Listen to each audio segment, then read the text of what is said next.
আসসালামু আলাইকুম সবাইকে। সবাই কেমন আছো অবশ্যই কমেন্টে জানাবে। আজকে অনেক দিন পর তোমাদের সামনে আবার একটা ভিডিও নিয়ে চলে এসেছি। তো সকালবেলা ঘুম থেকে উঠে বাইরে বেরিয়ে দেখি ওয়েদারটা খুবই সুন্দর হয়ে আছে। তারপর বাড়িতে গিয়ে এই যে দেখো এখানে আমার মেয়ে খেলা করছে আর আমার ভাগ্নিও খেলা করছে, দুজন একসাথে খেলছে আর আমি ওদের পাশে বসে এখানে বোতলগুলোতে জল ভরে নিচ্ছিলাম। এখানে যখন আমরা জল ভরি ওরা খেলা করে। তারপর সকালবেলার খাবার তৈরি করে নিয়ে মেয়েকে খাওয়াতে চলে গেলাম। আমার মেয়েকে না সাধারণত আমি সকালে ছাতুই খাওয়াই, খুব পছন্দ করে ও সেটা।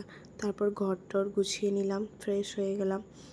আর ঘর টর গুছানোর পরে তারপরে আর কোনো ক্লিপ নিতে পারিনি, ডাইরেক্ট চলে এসে বিকালবেলা আমার মেয়ের জন্য একটু সুজি রান্না করছিলাম। ও দুপুরবেলা ভাত খায় না, আমার মেয়ে এখন শুধু সকালে ছাতু খায় আর বিকালে সুজি খায়। আর পুরো সারাদিন ও মানে ভাত খেতে পছন্দই করে না, ব্রেস্ট ফিড করেই থেকে যায়। তারপরে যে বিকালবেলায় মেয়েকে খাওয়ানোর পর একটু বাইরে বেরিয়ে নিলাম। বাইরে বেরিয়ে দেখছি খুবই সুন্দর মিষ্টি একটা রোদ পড়ছে, খুব ভালো লাগছিলো, খুব সুন্দর একটা হাওয়াও দিচ্ছিলো। আর এখানে দেখো আবার দুই বোন এত সঙ্গে খেলতে পছন্দ করে। তারপর নিজের জন্য একটু চা বানিয়ে নিয়ে খেয়ে নিলাম।